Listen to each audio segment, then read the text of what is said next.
भोकरदन जाफराबाद मतदारसंघामध्ये मातंग मुक्ती सेनेच्या वतीनं माजी आमदार चंद्रकांत पाटील दानवे यांना जाहीर पाठिंबा।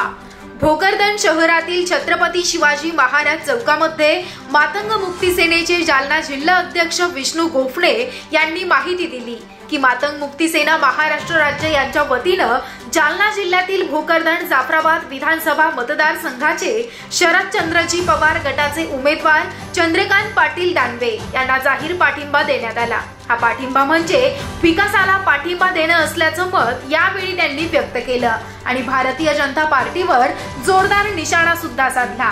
यावेळी बोलताना त्यांनी म्हटलं की भोकरदन जाफराबाद तालुक्यात मातंग समाजाच्या काही कार्यकर्त्यांनी समाजाला भाजपाच्या दावणीला बांधण्याचा प्रयत्न केला, मात्र समाज त्यांच्या पाठीशी नसून समाज हा विकासाच्या व शरदचंद्र पवार गटाचे उमेदवार चंद्रकांत पाटील दानवे यांच्या पाठीशी खंबीरपणे उभा आहे, असा दावा यावेळी त्यांनी केला।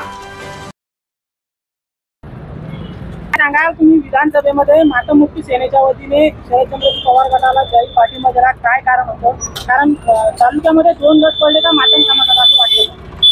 नाही, मातंग समाजामध्ये 2 गट पडले नाही म्हणता येणार, परंतु मातंग समाजाच्या काही माणसांनी समाजाची दिशाभूल केली। कारण मातंग मुक्ती सेनेचा जन्म 1 ऑगस्ट 1985 ला झालेला आहे। तेव्हापासून मातंग मुक्ती सेना स्थापन झालेली आहे। काही लोक मातंग समाजाचे ज्यांचं आमचं समाज कार्याचं वय आहे, तर त्यांचं राजकारण म्हणजे वय आहे, फक्त जन्माचं वय आहे। म्हणून आम्हाला याचं थोडंसं दुःख वाटलं की काही कार्यकर्त्यांनी समाजाची दिशाभूल केली आणि भाजपला पाठिंबा दिला। कोणते कार्यकर्ते असे मातंग समाजातले की त्यांना भाजपला पाठिंबा दिला असं वाटतं? ते काही त्यांचं नाव वाटत नाही आम्हाला, कारण कसं आहे की ते दिशाभूल करून आले समाजाची, जे भाजपमध्येच राहतात आणि समाजाची दिशाभूल करतात की मी उमेदवार आहे अपक्ष उमेदवार म्हणून सनी ते त्यांना समाजाची दिशाभूल करून सनी ते समाज त्यांच्या पाठीशी घेतात आणि तोच समाज रावसाहेब पाटील दानवे यांच्या दावणीला नेऊन मानतात।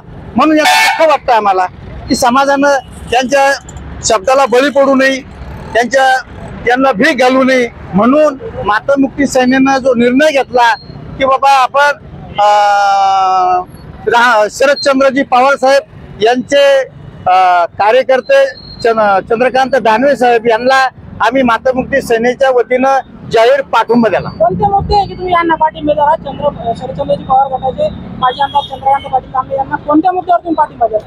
आम्ही त्यांना या मुद्द्यावर पाठिंबा दिला की जर समजा असं जर कधी कोणी उठत असेल आणि कोणी बी समाज जर कोणाच्या दावणीला बांधत असेल, म्हणून आम्ही हा निर्णय घेतला की बाबा आपण कुठेतरी विकासाच्या गंगेकडे जावं, म्हणून श्री चंद्रकांत दानवे यांना आम्ही पाठिंबा दिला। चंद्रकांत पाटील दानवे यांचं तालुक्यातील कोणतं काम आहे मातंग समाजासाठी की त्या मुद्द्यावर तुम्ही त्यांना पाठिंबा दिला?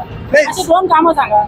चंद्रकांत दानवे साहेबांनी मागच्या त्यांच्या 12.5 वर्षाच्या काळामध्ये खूप काही मातंग समाजाचे कामं केले, परंतु काही गोष्टी त्यात आड आल्या म्हणून तरी ते 10 वर्ष थांबले। पण यावेळेस 100% त्यांचा विजय आहे, हेच मी मातंग मुक्ती सेनेच्या माध्यमातून आहे। बरोबर आहे, पण शरदचंद्रजी पवार गटामुळे आज लोकशाही अण्णाभाऊ साठे विकास महामंडळ बंद पडलं असं भाजपचा आरोप आहे। नाही, त्यांच्यामुळे बंद नाही पडलं, काही चमच्याने बंद पाडलं। शरदचंद्र पवार साहेबांच्या मुद्द्यावरून ते बंद नाही पडलं, कारण त्यांनी जे वाटप केलं होतं अण्णाभाऊ साठे महामंडळाचे पैसे ते 50-50 हजार रुपये होते, पण ते 50-50 हजारामध्ये लाभार्थ्यापर्यंत फक्त 20 ते 25 हजार रुपये पडले आणि काही पैसे त्याच्यातले काही चमच्याने खाल्ले, मधले दलालाने खाल्ले।